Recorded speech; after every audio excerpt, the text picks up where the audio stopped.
happening. Got a crazy snowstorm in New York. Commuting to work right now. I figure, you know what? Let me say what up to the people. So, New York City is experiencing a rude awakening into the repercussions of politics. New York City is a place that is very liberal, as people know, but it's not as liberal as people think.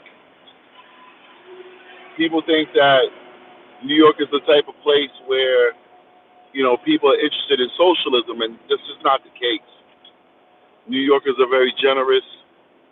New Yorkers like to help people, but New Yorkers live in the most capitalistic city in the world.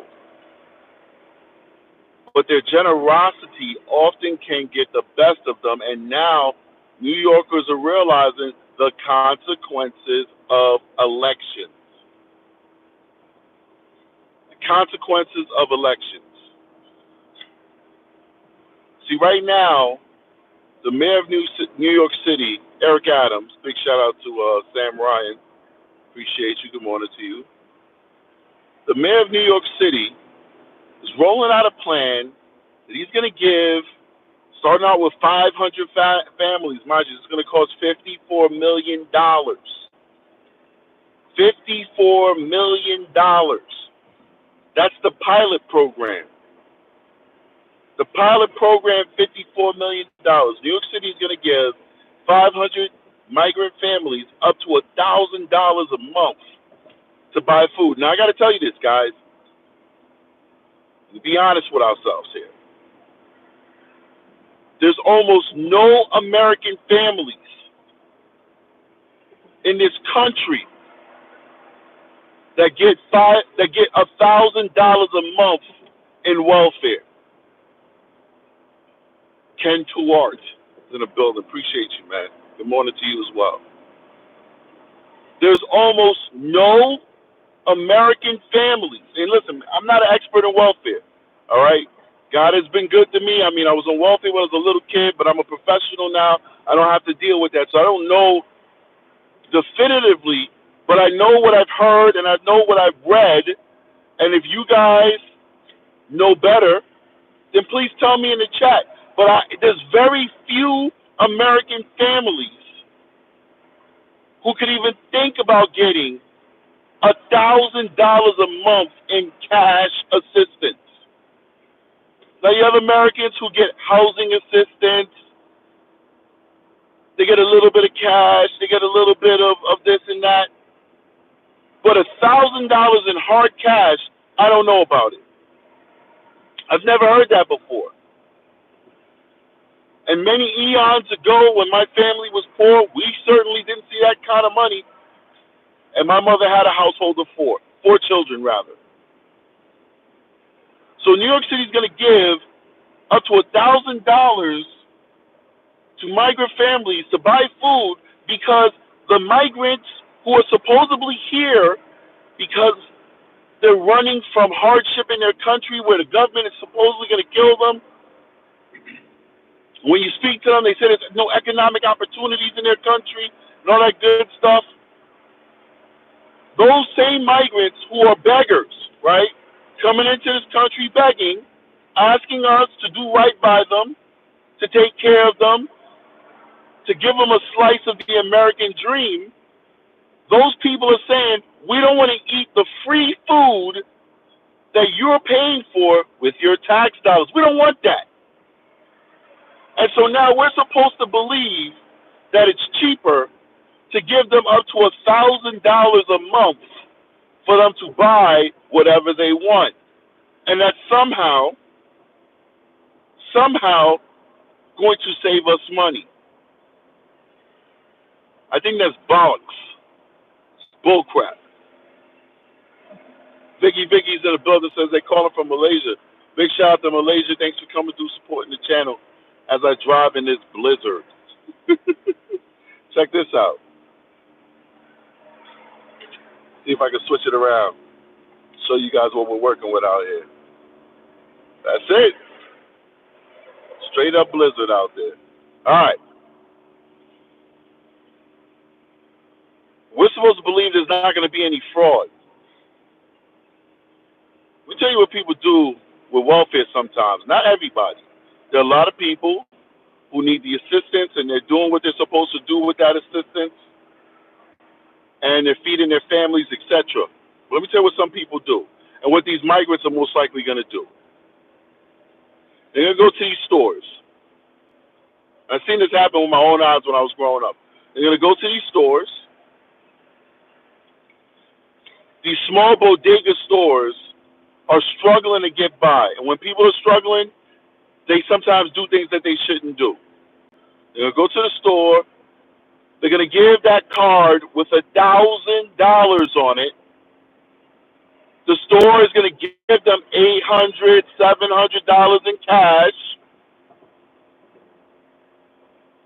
Then the store is going to type up fake invoices for $1,000 worth of groceries and baby supplies, and they're going to pocket that $1,000, and they're still going to have that merchandise on their shelves to sell to other people. They're basically going to double dip.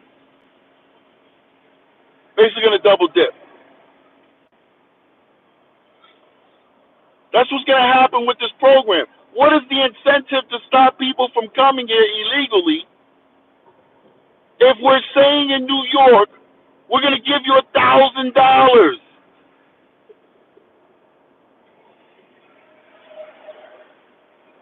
Sam Ryan says, in the beginning, I saw them refusing bag lunches. I wonder where all this money is coming from. It's coming from the tax dollars of hardworking New Yorkers. Now, there's something that I haven't heard these politicians talking about, right? Because they're giving up to $1,000, right? So if you have a family of 4, you're going to get $1,000, right? If you got a family of 2, maybe you get half that, right? But they're giving up to $1,000 to each one of these families. Well, are they factoring the fact that a lot of these folks are working off the books jobs? They're doing gig work. They're actually pulling in an income. Is that being factored in when they give this $1,000? I don't know.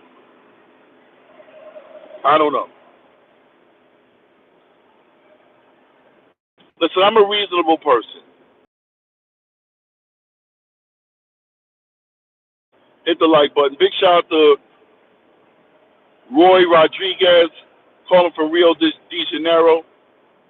I want to go to South America for a vacation when I turn 40.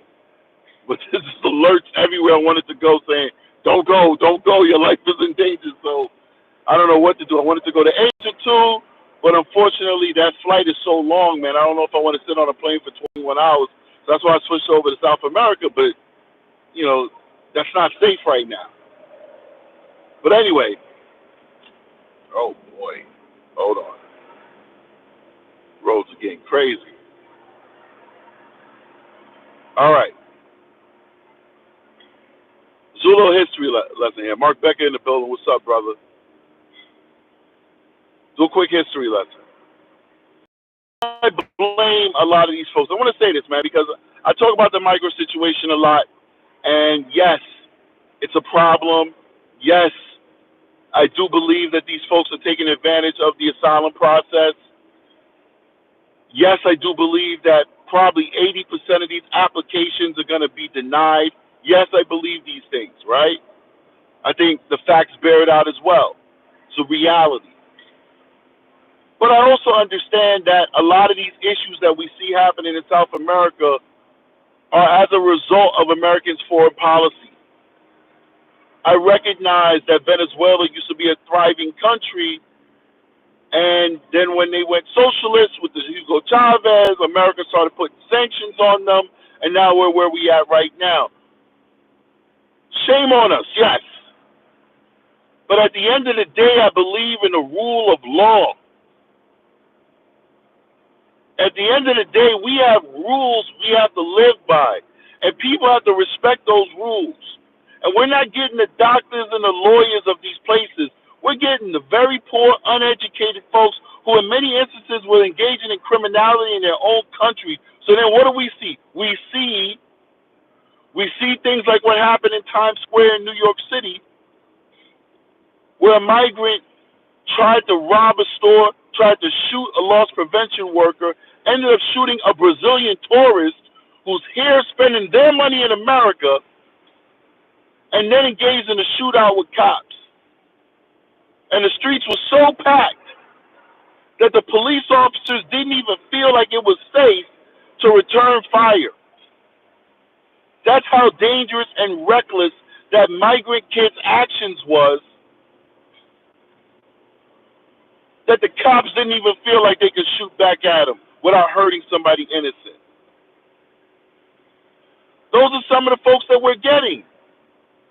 That's the reality of what we see. The reality of what we see is very poor people who feel like they're entitled to our tax dollars, who are not grateful at all, who don't understand that these resources are finite, who don't understand that they're not deserving or entitled to our resources. We give them out the kindness of our own heart, and in many instances, we don't have a choice. Because the politicians we elected is doing whatever the hell they want to do. Sam Ryan said it is usually 50% on a dollar.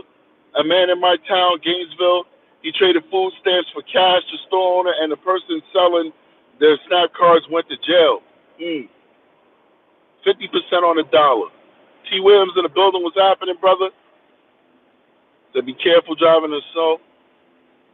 Mark Becker says $60K per refugee, $13 million. Damn. This is what we're working with, ladies and gentlemen. So now they want to give $1,000 to these folks, more than what they give the average American.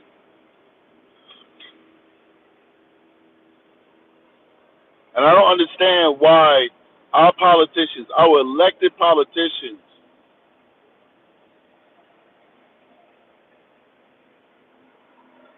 are putting others before their own. I don't get it. Doesn't make sense to me. Neko's in the building says it's night right now in Indonesia. It's a fact. That's why I'm not going over there. Take too long to fly over there. I don't know what the solution is, ladies and gentlemen. Hit that like button, please. Support the channel. Hit the like button. I don't know what the solution is. I don't know how we're going to get ourselves out of this hole. You know, I had to visit a migrant shelter a few weeks ago, and every single female was either pushing a stroller or pregnant. One either pushing a stroller or pregnant. You guys aren't aware the 13th Amendment basically lays out, at least in the interpretation that we have been following for decades, that if you're born on American soil, you become an American unless your parents are here as diplomats.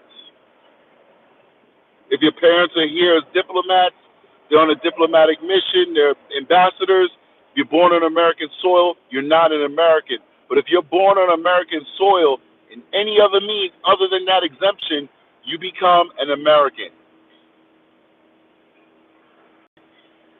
Every single day, these migrants are giving birth or getting pregnant, and they're making American kids. And the question is, how do you go before an immigration judge? So when they finally get their date to go see a judge, right? The dates are 5 to 8 years in the future.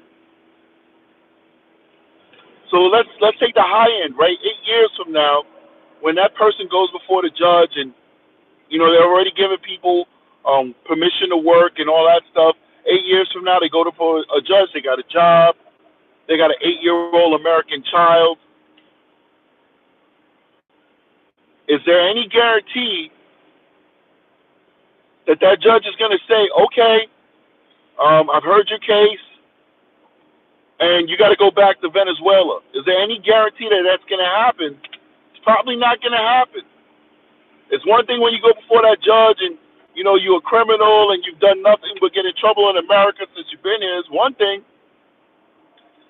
It's another thing when you got a whole family, kids, the whole nine, American kids, job, the whole nine, and that judge now has to make a decision.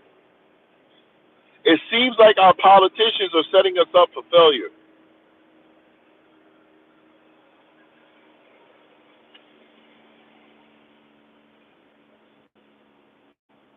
Trying to, there you go, sorry, some moderation going on. What is the purpose? I don't know. I had a comment held in review saying Joe Biden sucks. I don't know how my moderators handled it, but I'm doing the live on the phone, so I'm limited on what I could do. But this person was correct.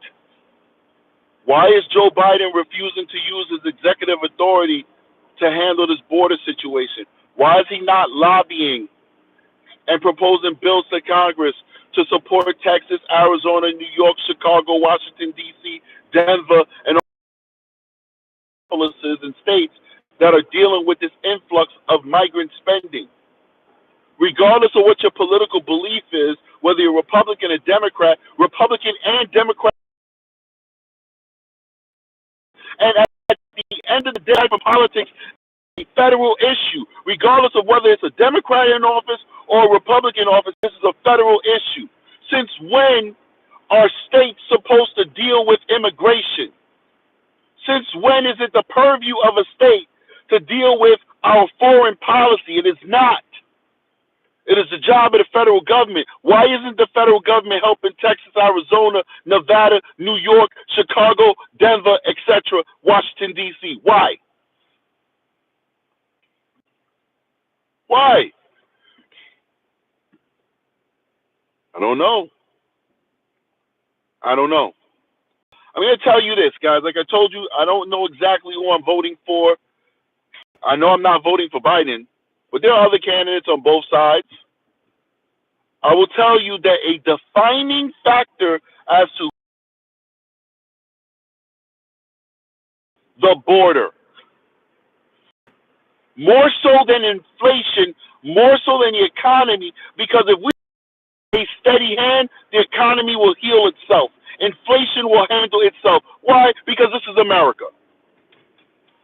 And everybody wants to make money. The stock market wants to make money. The CEOs want to make money.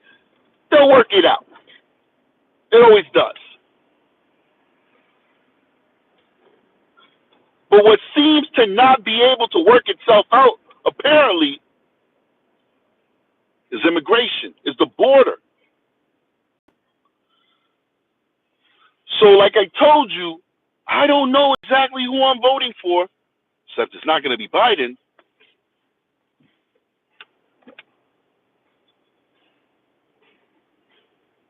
But whoever gets my vote has got to have a solution for the border.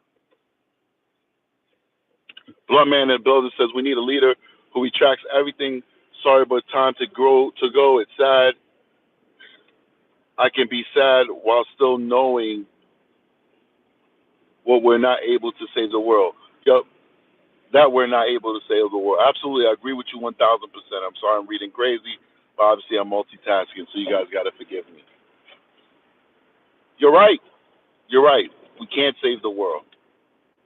And I've been talking about that. I don't know exactly what you meant. Look at this guy not looking both ways while crossing the damn road. And when you say retract everything, that's a broad statement.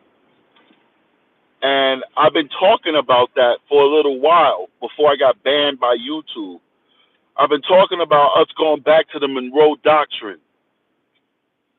And if you don't know, if you're not a student of history and you don't know what the Monroe Doctrine is, it was a doctrine or a philosophy by President Monroe that we should only focus our efforts in the Western Hemisphere, in our hemisphere. That means Canada, America, South America. That most of our influence should just be focused on making sure our neighbors are good and our sphere of influence is felt inside of our hemisphere. That we shouldn't worry about what's happening in Europe, in Africa, and all these other places. That didn't mean that we couldn't give humanitarian help to folks who need help. You know, if there's an outbreak in Ebola or whatever in Africa, doesn't mean we can't go out there and send, medicine and help to those folks and scientists to help them. It means that we're not the police of the world. We're not going to go and send our troops and send our hard-earned money to support wars and proxy wars. We're not doing that. That's what that means. That's what I'm talking about, Blunt, man. Amen. America first. But it seems like no politician seems to get that.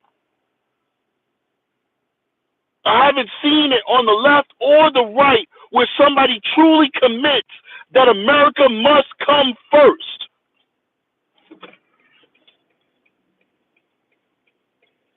I don't want to be the policeman of the world. I don't care if you look like me, if you're in Africa. I don't care if you don't look like me and you're in the Ukraine. I don't care. It's not our problem.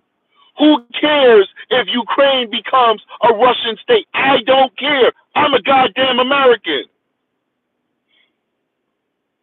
I don't care.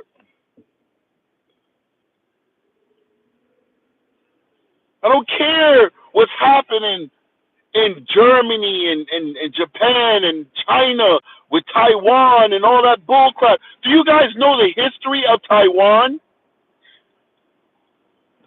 Does anybody here know the history of Taiwan? Do you guys know that Taiwan is and has always been China? When they had the communist revolution, the corrupt folks, because remember, listen, I don't believe in communism. Screw communism. I don't support communism. But there's reasons for things in this world. There's a reason why China had a communist revolution. It didn't just happen out of nowhere. They had a terrible economy. They had corruption and all that bullcrap, and they had politicians that were selling their country out for their own personal wealth and gain. And that's what made these folks go towards communism. Shame on them, by the way. But that's what they chose to do. Now, give me a second. You guys know I'm over here multitasking. Boom. Now, when that communist revolution happened, all of those corrupt folks from the prior regime fled to Taiwan. Taiwan was just like another regular part of China. Well, it got influx with all of those corrupt politicians and folks that didn't want to partake in the revolution and all that stuff and didn't want communism and all that stuff. They went to Taiwan. These are Chinese people who didn't agree with the political system that was taken over, and they fled to Taiwan. Why is that our business? Now, mind you, for decades, China has kind of did this kind of thing where it's like, you could be an autonomous zone, but you still got to respect China. They've been playing this game, a game that America wouldn't even have played. We'd have just been like, nah, that's Hawaii. We taking that. We wouldn't stand for that. Oh, Hawaii gonna be an autonomous place and all that. No, you'd have fit the estate. Welcome, brother. Whether you like it or not. I think those Chinese folks have been pretty gracious to Taiwan for not just taking it back. But I'll tell you why we care about Taiwan. And there's only one reason why we care about Taiwan, and it's because it's our own fault. Because we allowed our chip manufacturing base to shrink and become almost nothing. Now, we're building it back up now in the last few years because of the threat of losing Taiwan. But we allowed Taiwan to be the center of chip manufacturing for our electronics. That's the only reason why we care about Taiwan. The only reason why is we don't want China to own and have control over chip manufacturing in the world. Literally, guys, quite literally, almost every single chip is coming from Taiwan. If you open up your computer and you look at your Intel chip, it's going to say made in Taiwan. Now, once again, because the American government is afraid of China taking over Taiwan and then having control over the world supply of chip manufacturing, we've now poured billions into Intel and AMD to start manufacturing their chips in America.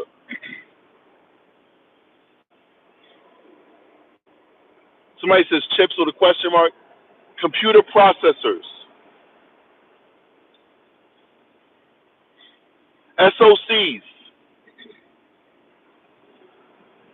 I wish it was that simple, Pewdie. Pewdie says the ones you eat. I wish it was those type of chips, because we don't need those chips. Those chips is making America fat. All this is political, man.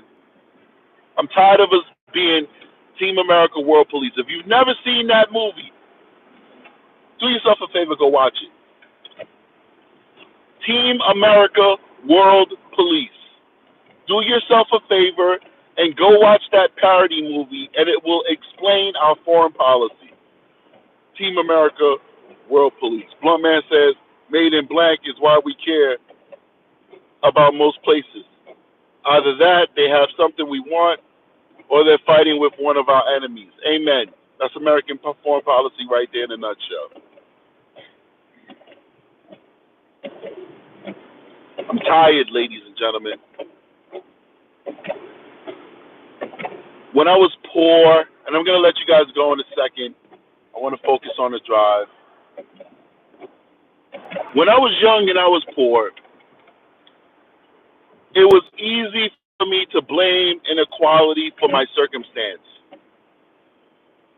because society was telling me that's what I should do.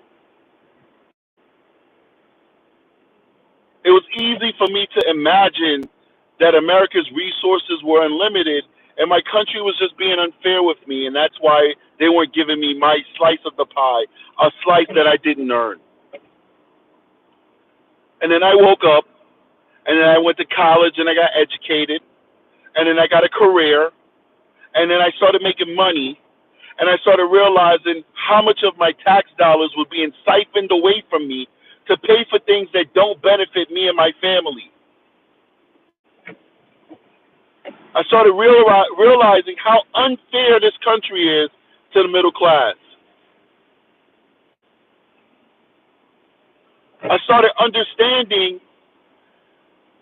that the solution to every problem isn't throwing $1 at it. That a lot of these things have to deal with personal responsibility. A lot of these things have to deal with your willingness to work hard for yourself, your family, your future.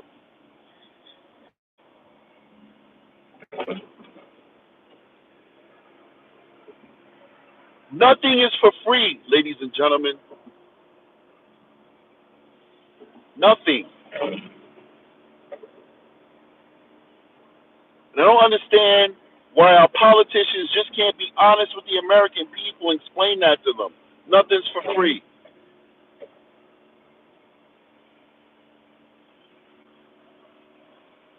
I don't know. I don't know. What I realized is that this country is not a racist country. I'm going to leave you with this, man. Do we have racists in this country? Yes. Do we have people who are bigots? Yes. But as a whole, this country is not a racist country. This country is a capitalistic country. And capitalism can have inequality. And you could sometimes construe my apologies, that inequality of being an ism. But what I've realized in my time is that if you work hard, you can achieve anything in this country. Let me say that one last time before I go. If you work hard, you can achieve anything in this country. You just have to have something that somebody else values. a skill, a work ethic, a drive, something that you can market in this country and you could achieve anything. Don't listen to these politicians that tell you you're a woman or you're black or whatever.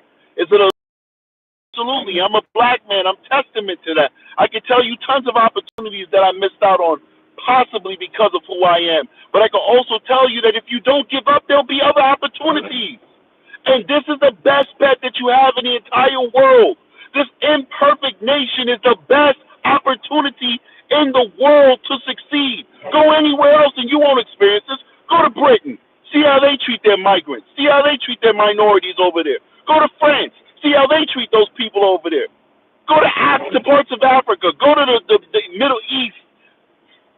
See how they treat people out there in the Middle East. Go to Eastern European people and countries and see in those Slavic countries. See how they treat their people.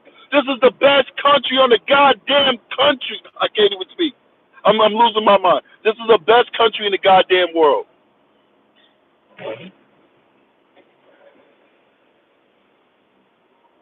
This is the best country in the goddamn world.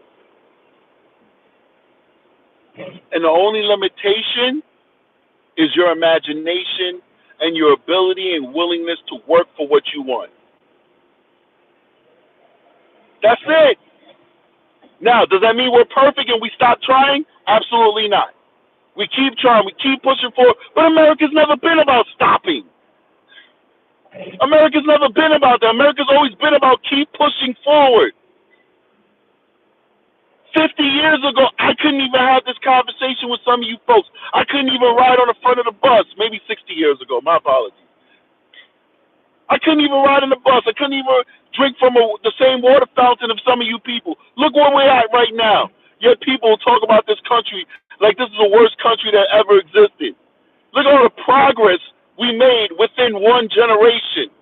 We still have that generation alive to this day. There are people you could sit down and have a conversation with where they could walk you through how this country went from segregationist, racist, to inclusive, where we're out here fighting for trans people. We're out here fighting for kids to learn about non-binary and stuff like that in school. I'm not saying we're all, as in all of us are doing it. I'm just saying it's something that's happening. Look where we're at with that. We started out with skin color. Now we're fighting for men turning into women and women turning into men. That's the America we live in to this day. What other countries are having that battle? Greatest country on earth, ladies and gentlemen. Whether you agree with the politics or not, greatest country on earth. The greatest document on earth, the Constitution. Greatest document on earth. Every freaking country on this planet. I'm going to sound real ignorant right now. This idiot. Every single country on this planet should scrap their constitutions and just adopt the American Constitution. That is a holy document. If somebody came out and said that document was written by God, I know better, but I would think for a second, was it? Perfect document. How is it perfect? Because we could change it for the better. And we have. And we will. We'll continue to be better. I'll leave you guys with this. And I know I said it before and I kept going, but I'll leave you with this. We're at a low point right now, and it's okay. Every relationship, you got a lot of people saying the country is beyond saving. You got a lot of people saying that it's all over. The demise of America has come. First of all, these dynasties usually end in 1,000 years, and we're still babies. We only got 250 years. That's it. We're not ending now, ladies and gentlemen.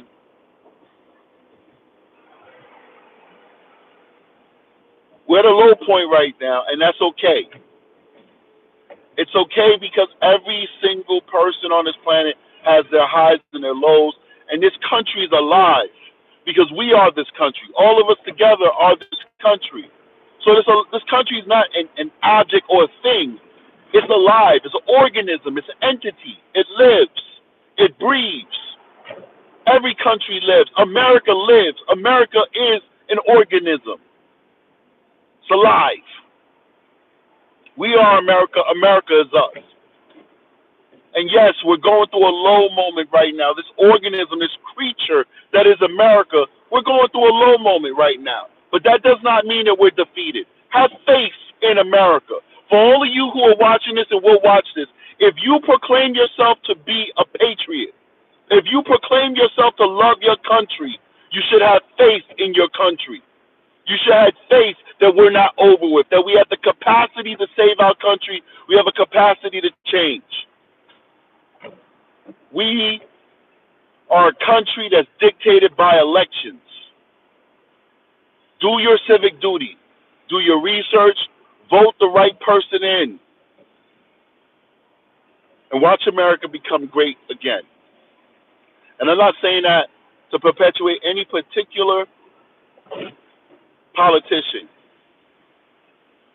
Those words are beyond politics. It's just the truth. We will become great again. We will return to a level of sanity. We will continue to be the innovator of the world. We didn't create everything, but we refined everything. We didn't create cars, but we refined it and made it accessible to the world. We didn't create airplanes. People were flying contraptions all over the world for centuries, but we mastered it, and then we mass-produced it to the entire world. We didn't create nuclear energy. The Germans and others were on track to discover it as well, but we weaponized it, and then we commercialized it before everybody else. America is the innovator. America is the driver of the human race. Believe in your country, believe in America, and everything is going to be all right. I love you guys immensely. I appreciate all the love and support that this channel is getting. You guys are amazing. I know some of my views are a little bit controversial.